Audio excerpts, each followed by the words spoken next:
प्यारे दोस्तों, बहुत-बहुत स्वागत है आपका अपने चैनल यूजीसी नेट साहित्य दर्पण में।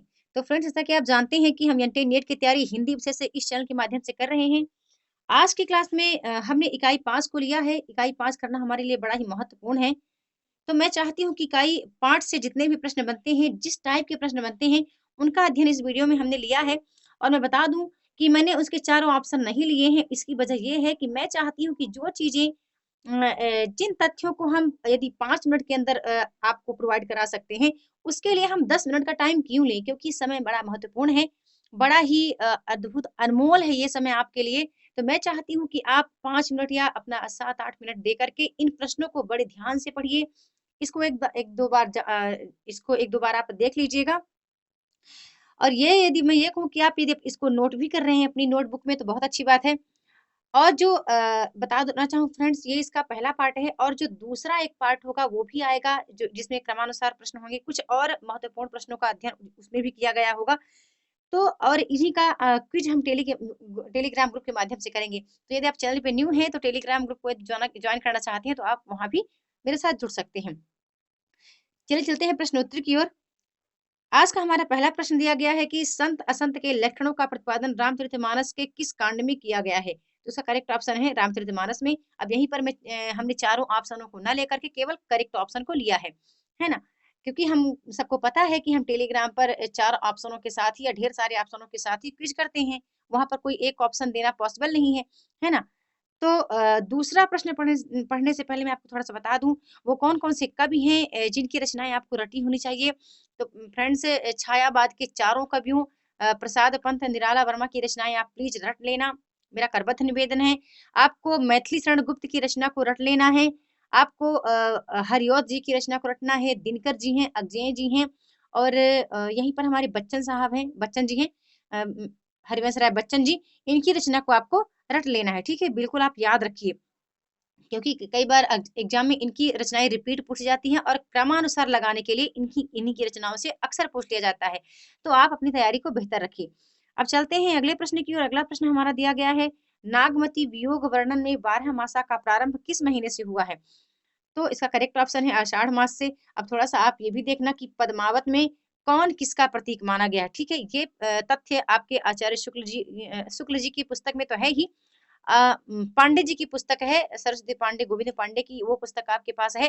तो मैं आपको ये सुझाव देना चाहूँगी कि उस पुस्तक को आप कम से कम 2 से 3 बार पढ़ डालिए, रट डालिए उस पुस्तक को, ठीक है? वहाँ से बहुत ज़्यादा प्रश्न बनने की संभावना रहती है।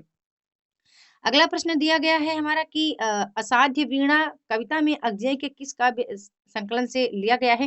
यानी असाध्य वीणा कविता जो है वो अगजेय जी की है और इसका काव्य संकलन ये किसमें संकलित है? तो करेक्ट ऑप्शन है आंगन के पार द्वार में। अगला प्रश्न है, नदी के द्वीप कविता के माध्यम से कवि क्या कहना चाहता है? तो इसका जो करेक्ट ऑप्शन है सॉरी, मैंने इसका उत्तर ही लिया है। व्यष्टि और समष्टि के संबंधों की व्याख्या करना चाहता है। कब? नदी के द्वीप कविता के माध्यम से। अगला प्रश्न है, विद्यापति ने पदावली किसके आश्रय में लिखी? तो इसका करेक्ट ऑप्शन है शिव सिंह के आश्रय में। अब आपको ये भी देखना है कि विद्यापति जी को किन-किन उपाधियों से विभूषित किया गया या कौन ऐसे आचार्य विद्वान कवि लेखक आलोचक हुए हैं जिन्होंने इनको कई नामों से पुकारा है, संबोधित किया है। एक चीज़ और देखना है, विद्यापति जी किस श्रेणी के कवि कहे जाते हैं? भक्त कवि हैं, श्रृंगारी कवि हैं, रीत ग्रंथकार कवि हैं या आदिकालीन किस तरह के कवि हैं? ऐसा प्रश्न एक बनता है। तो यदि आपने प्रीवियस ईयर क्वेश्चन लगाया होगा तो वहाँ पर इसका आंसर आपको ऑलरेडी मिल चुका होगा। चलते हैं अगले प्रश्न की ओर। बड़ा ही महत्वपूर्ण प्रश्न है कि प्रिय प्रवास की नायिका राधा हैं। बताना है आपको कि प्रिय प्रवास की जो नायिका हैं राधा जी, वो किस रूप में हमारे सामने आती हैं प्रिय प्रवास में? तो विरह के रूप में आती हैं कि लोभ के सेविका के रूप में, कि कर्तव्य के प्रति सचेत के रूप में या इन सभी? तो राधा जी हैं जो वो कर्तव्य के प्रति सचेत के रूप में आती हैं हमारे सामने, ठीक है? इसका स नंबर सही है। मैं थोड़ा-सा आपको बता दूँ, प्रिय प्रवास बड़ा ही इम्पोर्टेंट है। इसका जो प्रकाशन वर्ष है 1914 ईस्वी माना गया है और आपको एक चीज़ ये याद रखना है कि प्रिय प्रवास महाकाव्य में 17 सर्गों को इसमें हाँ, इसको 17 सर्गों में विभक्त किया गया है। इसका प्रथम सर्ग फ्रेंड्स, इसका प्रथम सर्ग और इसका जो अंतिम सर्ग है, 17वाँ सर्ग है, वो चीज़ आपको याद रखना है कि इसमें किस विषय का वर्णन है। तो जो इसका पहला सर्ग है, पहले सर्ग में संध्या काल का वर्णन आता है और इसका जो 17वां सर्ग है उसमें विश्व प्रेम व्यक्तिगत प्रेम से ऊपर है, ऐसा हरिऔध जी ने कहा है। इसके सभी सर्गों को आपको याद रखना है। इसमें से कोई भी सर्ग पूछा जा सकता है एग्जाम में कि छठे सर्ग में क्या है या 10वें सर्ग में क्या है या 14वें सर्ग में क्या है, तो ये चीजें आपको याद रखना है, ठीक है। चलते हैं अगले प्रश्न की ओर।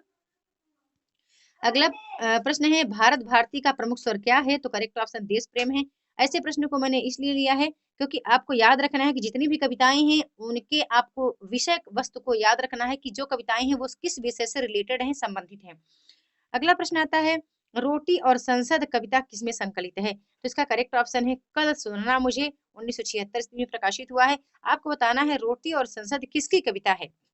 अगला प्रश्न है बीन भी हूँ मैं तुम्हारी रागनी भी हूँ, कविता किसमें संकलित है? करेक्ट ऑप्शन नीरजा, नीरजा में संकलित है। और बता दूं महादेव वर्मा की सभी रचनाएं जो हैं वो किसमें संकलित है, ये आपको याद रखना है। और भी जो अन्य कवि हैं हमारे पाठ्यक्रम में उनकी कविताएं लगी हुई हैं तो उनका भी आप संकलित जरूर याद रखिएगा। चलते हैं अगले प्रश्न की ओर। अगला प्रश्न है निम्नलिखित में से मैथिली शरण गुप्त की कौन सी रचना नायिका प्रधान नहीं है? तो आपको यहाँ पर बताना है सही उत्तर की कौन सी रचना है जो नायिका प्रधान नहीं है। अगला प्रश्न है भ्रमर गीत की शुरुआत किस संवाद से होती है? तो करेक्ट ऑप्शन है कृष्ण उद्धव संवाद से होती है। चलते हैं अगले प्रश्न की ओर। अगला प्रश्न है कौन हो तुम बसंत के दूत, पंक्ति किस कविता से ली गई है? तो ये कामायनी से ली गई है।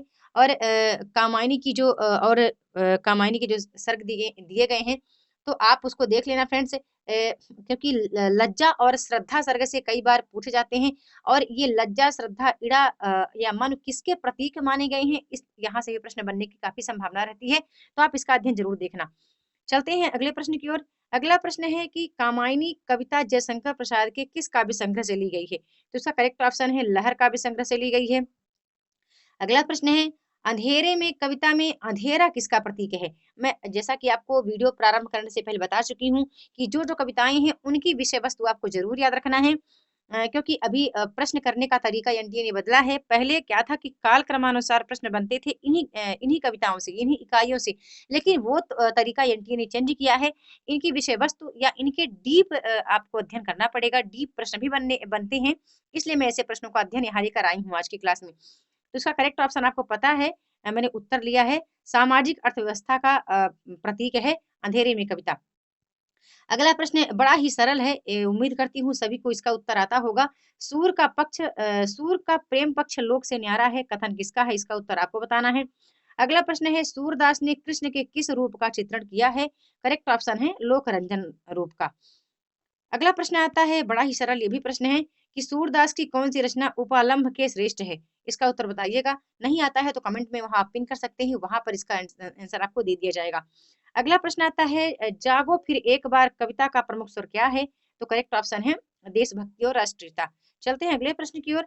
इस तरह के प्रश्न एनटीए ने बहुत कम पूछने स्टार्ट किए हैं फ्रेंड्स, तो मैंने यहाँ एक ही प्रश्न लिया है और आपको पता है टोटल 100 प्रश्नों में से 10 प्रश्न ही आपके आएंगे जो कि इस तरह के सही अनुक्रम या उनके प्रकाशन वर्ष के अनुसार लगाने के लिए रहता है। तो हमारा प्रश्न है कि हमें सही अनुक्रम बताना है, तो हमारा करेक्ट ऑप्शन आ नंबर सही है। ठीक है, अगला प्रश्न है हिंदी में मुक्त छंद में पहली कविता लिखने का श्रेय किसे दिया जाता है? इसका उत्तर हमने लिया है निराला जी को। जैसा कि मैं आपको वीडियो प्रारंभ करने से पहले ही बता चुकी हूँ कि वो कौन-कौन से कवि हैं जिनकी रचनाएँ आपको याद रखनी है। फ्रेंड्स आपके पास टाइम बहुत कम है पढ़ने के लिए। मैं यदि ये कहूँ कि एक लेसन को पढ़ने के लिए केवल आपके पास 4 दिन का समय है और आपके 20 लेसन हैं जो आपको तैयार करने हैं। आपके 10 लेसन है पेपर फर्स्ट में और 10 ही यूनिट है पेपर सेकंड में। तो मैं चाहती हूँ कि आप अपनी तैयारी को अच्छे से करें। अपना अध्ययन आप अच्छे से करें, मन लगाकर पढ़ाई करें। अभी से आप टाइम दें 5 से 6 घंटे का, तो एग्ज़ाम आपका बहुत अच्छे से क्लियर हो सकता है। बस आज की वीडियो में इतना ही। आपको आज की वीडियो कैसी लगी? लाइक और कमेंट के माध्यम से अपना फीडबैक अवश्य सेंड करें। वीडियो के साथ बने रहने के लिए बहुत-बहुत धन्यवाद।